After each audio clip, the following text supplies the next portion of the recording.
What's up, my fellow truck drivers? So, the video you're about to watch is I want to give you guys a little bit of a summary because the reality is, if I would have known, I think I would have saved so much money. So, I hope that this video is going to help somebody at least a little bit. The codes that are coming up in the video for the Volvo are related to this issue in the most cases, but sometimes you can, you know, just get frustrated on the road and you forget about it. So this is what happened to me. By the way, for this job you're gonna need this special tool right here, special grinder. No, I'm just messing. Anyway, this last trip I was driving and I lost power going up the hill, and pretty much my turbo would not boost past 15, 16 psi. That was it, and it just happened, as I was driving down the road. Everything was fine, and all of a sudden, it just started doing it. So check engine came on with those two codes. I pulled into the truck stop. I checked the codes, and when you go on Google, you Google the codes. It said low fuel pressure, and honestly, I was at 19,000 miles. I changed my oil at 20,000, so I thought my fuel filters are clogged. And I made the mistake of pulling into a rest area and trying to change the fuel filters, which I did. And after I changed the fuel filters, I could not get the truck. Actually, I started the truck and it ran for about 2 minutes and then it died. And I couldn't get it back up started. I used all my knowledge to start a truck. I tried to prime it. Um,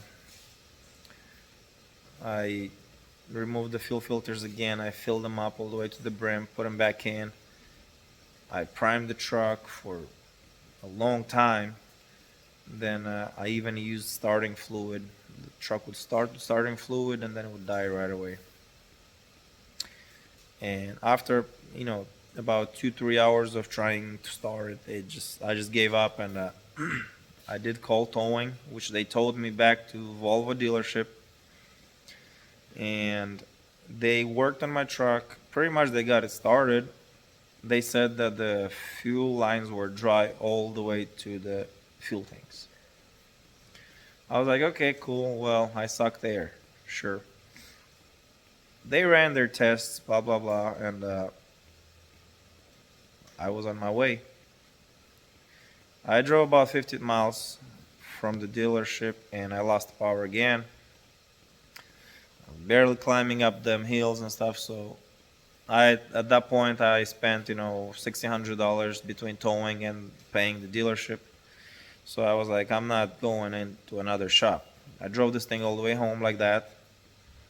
I did my delivery and then I brought it home into the shop here at the house. And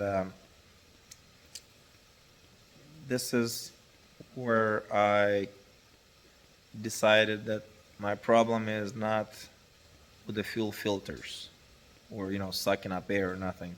So after doing research and talking to people, I have a very good friend up in uh, Washington State that confirmed my suspicion there was this fuel rail valve. And apparently this is a very known issue. Volvo did a recall on them, but apparently my truck is not under that group of trucks that were recalled. So this came out of my pocket. I had to pay for the parts. And I did this. After we done this, we ran an injector test, cylinder balance test. Everything is like perfect after we done the delete kit on the on that valve. I don't think I have a problem. I did not go out on the road with the truck, so I didn't put it under load yet. But I believe the problem is fixed. The truck sounds even better right now. it used to like run, but it was running like rough, like it was kind of shaky a little bit. Now it's smooth, it runs better. So, but important is to make sure you have somebody to do your software update when you do this, because I am not 100% sure if you can drive the truck from, say, from the house to the dealership after you've done the delete. I don't know about that. Don't ask me. I don't know. I had somebody come here and do the software update. So anyway, I hope this helps somebody. I guess the point of the story is so you guys don't just jump to conclusion and start thinking that it's your filters or something. If you don't have this stuff on the fuel rail deleted, sooner or later it's gonna cause you trouble. So just do it. Don't be like me. Don't wait until you're, a couple $1,000s into it. So thanks for watching this video. All right, guys. I have an issue with this 2020 Volvo. Here's the problem. I started losing power coming home. It has a check engine light.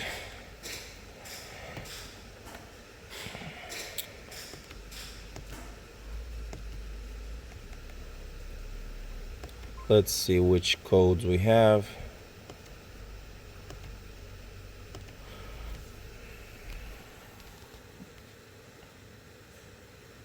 These are the two codes. I am going to do a job on this truck. This is right here, the parts that we have to change. I am gonna try and make some video for you guys to show you the problem. So we have the cover off. This is the valve that we're gonna be bypassing, and we're gonna replace this sensor, and that back wiring has to be changed because it's got a different connection on the sensor. So we're gonna look over everything, kind of make sure that nothing's messed up in the engine either, like nothing else.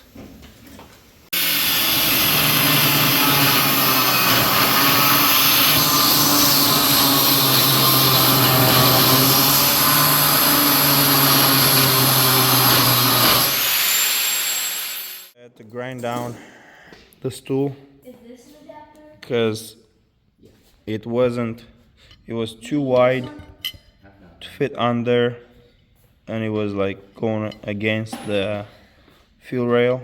So I made a special tool. They sell special tool for that, but I don't have no money, so I just did like this. Oh, we got this plug in here. This thing, you have to torque it to 92. 36.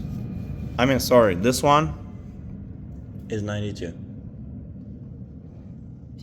Sorry. Yes, so this is 92. That one is 36. 30. And this sensor is 30.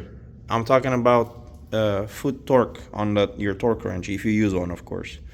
We already changed the wiring here. Just gotta hook it up. And next will be put everything back together and software update.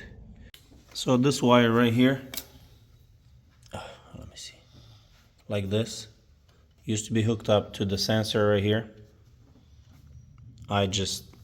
Usually people cut it off and that's it. I just zip tied it to this line because, just in case, I guess. All right, guys. Everything is back together. As you can see, we did the delete. I had a guy from Volvo come and do the software update. He hooked up the computer. Took him like, I don't know, not long, but he did the delete. And this thing runs good. I did not take it for a spin, but it sounds better anyways. And I won't know until I do a whole day of driving under load. But I think that issue is fixed for sure. That's my opinion.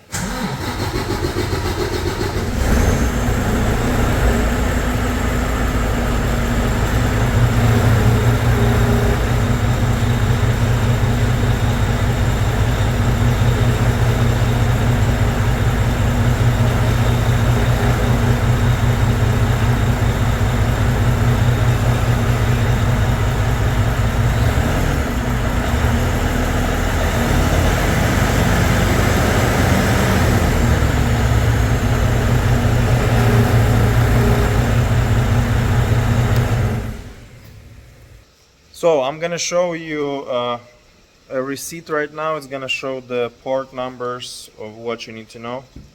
That tool that I grinded down, that's a 30 millimeter if you need it for the, it's just an open wrench 30 millimeter. I just grinded it down because they do sell the tool. I don't want to spend the money. So pay attention to the next part of the video. The part numbers are going to be in there for it. I hope this video shows you how to do this part.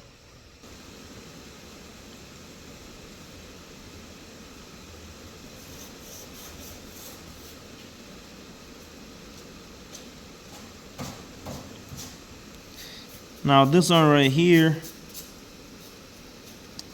I don't need it. I mean, I did not need it. It was this. I actually asked them for a different O-ring, but they gave me that one. That's just for something else. But everything else, these numbers, there's the plug kit, and this is the wiring kit, $346, which is the most expensive part. So, and that's the pressure sensor.